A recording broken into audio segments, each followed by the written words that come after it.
Buenas tardes amigos y amigas de redes sociales. Agradezco la invitación formulada por ustedes a la plataforma Apuntes Juris 2020.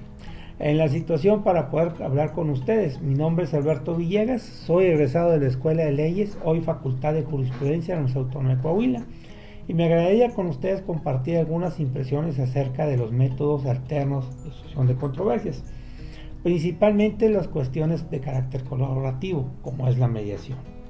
Al hablar nosotros de mediación, hablamos de una forma pacífica de poder solucionar algunos conflictos.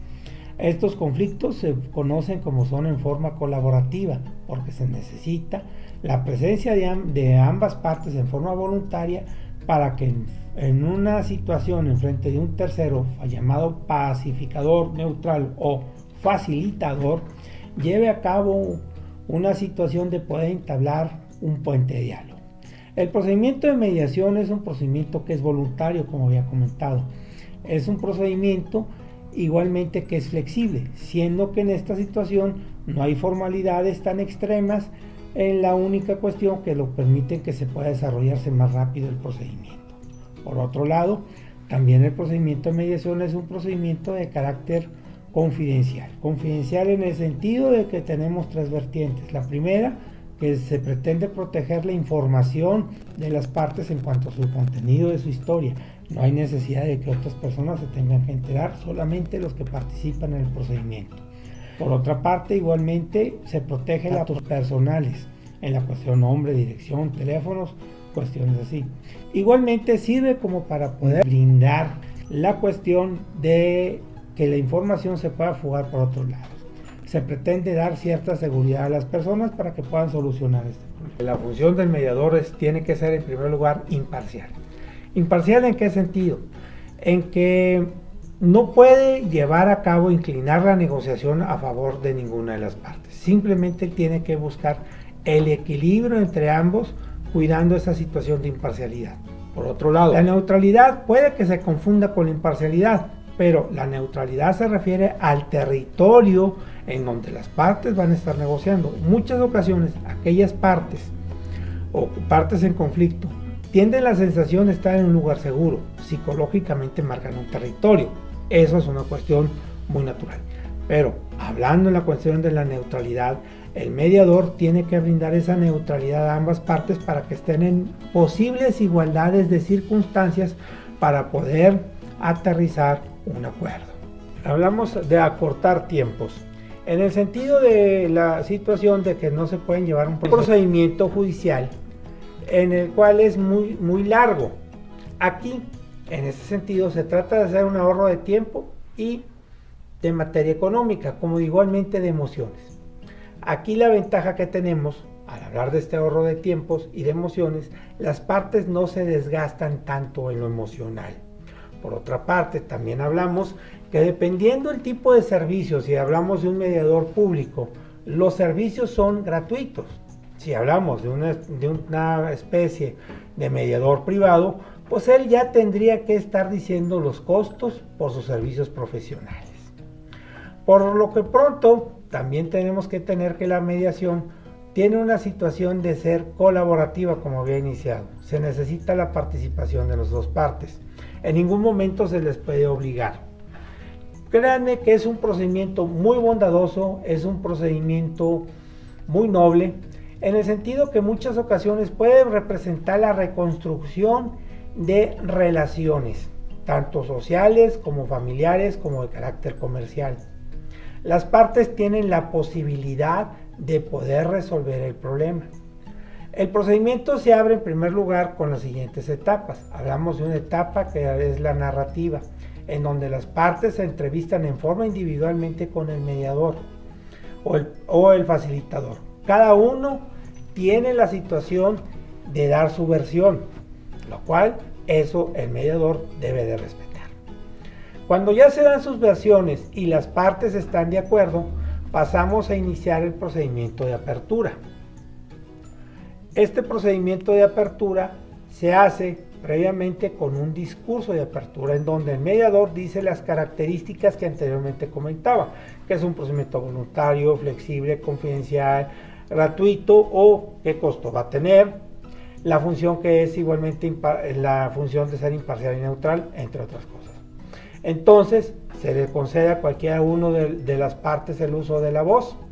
Lo que sí hay que señalar que se piden reglas de etiqueta, que se conduzcan con respeto, en el sentido que no vayan a estereotipar, evitar de alguna otra forma hacerse alusiones en cuanto a palabras antisonantes, situaciones así. Cuando se empieza a hablar, se le concede el uso de la voz a una de las partes, y una de las partes empieza a decir su versión. Uno, como mediador, tiene que desarrollar una herramienta muy importante, la herramienta de la escucha activa. Poner la atención entre las partes. ¿Para qué?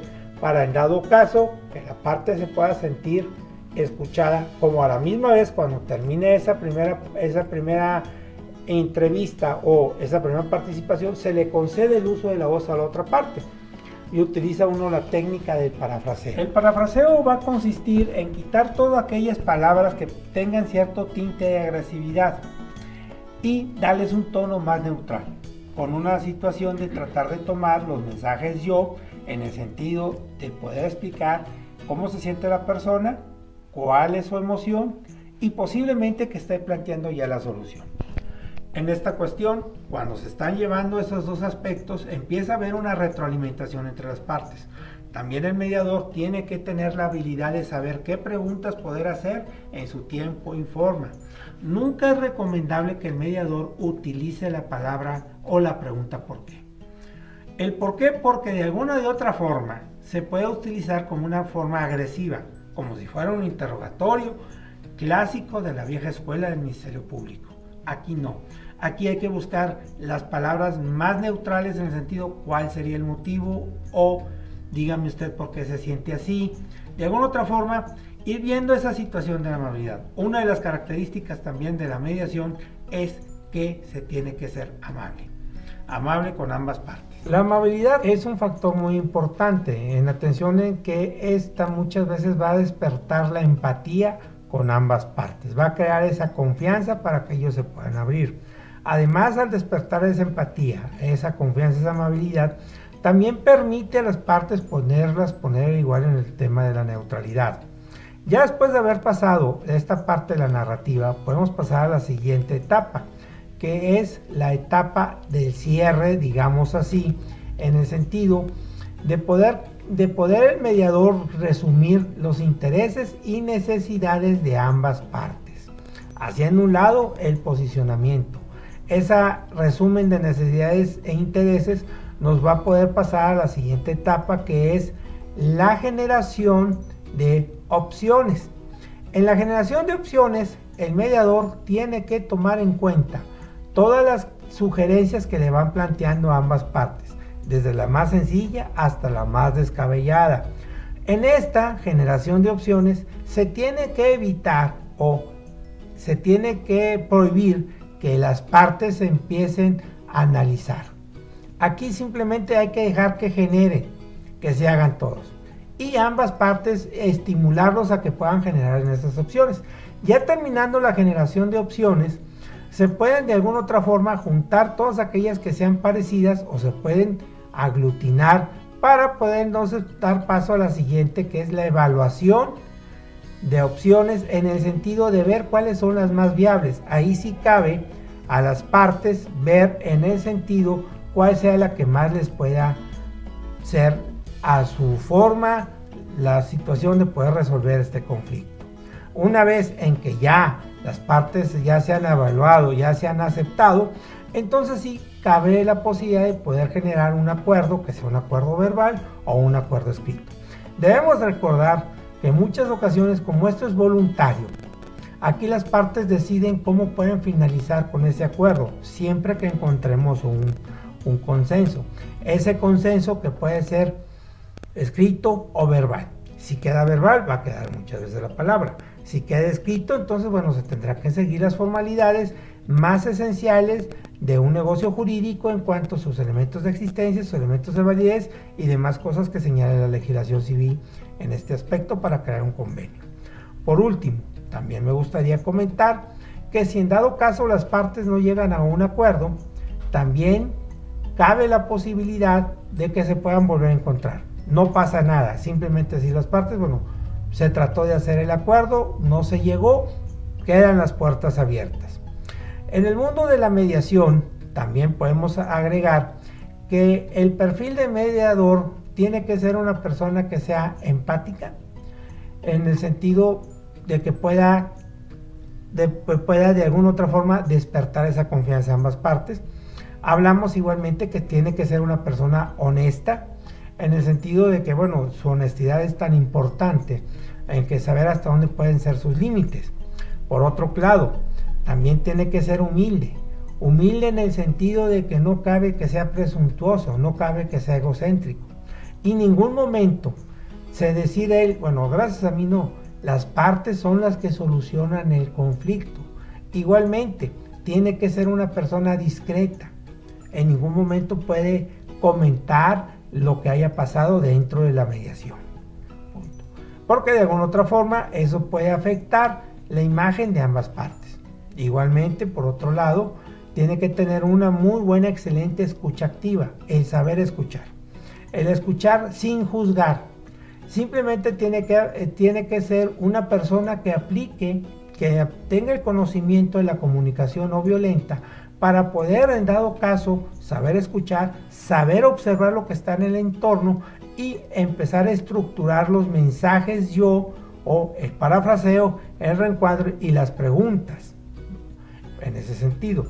Por otra parte, también hablamos que tiene que tener un alto sentido de responsabilidad, en el sentido de que él tiene que ceder esa responsabilidad colaborativa a las partes y cederlas. En ningún momento tiene que robarles la cámara a ellos. Ellos son los principales participantes. Muchas ocasiones, como he reiterado, puede alcanzarse el acuerdo, en otras ocasiones no, pero podemos ver que es un camino afable, es un camino de buen diálogo y de buen cabildeo para alcanzar el acuerdo. Con esto que acabo de compartir es un breve escenario sobre lo que viene siendo la mediación. Sí quiero recalcar que la mediación es un procedimiento de carácter colaborativo. Colaborativo porque ambas partes tienen que tener esa situación de proponer, de invitarlos a que participen. Por otro lado, también hablamos que la mediación es un procedimiento donde permite una retroalimentación, en donde las partes estén abiertos a una comunicación constructiva en donde puedan ellos verificar la situación de su información, ver posiblemente una causa de conflicto en donde puedan encontrar sus oportunidades de mejora, en donde puedan ellos, como valga la redundancia, mejorar su relación o el ambiente para poder evitar un conflicto. En dado caso también, la mediación es un procedimiento en donde se establece el diálogo, un diálogo franco y abierto, y a la misma vez esto sea un camino de la paz. Sabemos que en estos momentos estamos pasando situaciones muy difíciles, en las cuales esto puede elevar dentro de los senos familiares el conflicto, pero lo recomendable sería, antes de poder darle una solución que sea de carácter contenciosa, las partes pudieran acudir al servicio profesional de un mediador, en el sentido de que él les pueda facilitar la situación del diálogo. En este sentido, no me resta más que agradecerles a ustedes este tiempo que me han brindado y agradecer a los de la plataforma la invitación para poder brindar algunos conocimientos de mi parte. Que tengan muy buen día.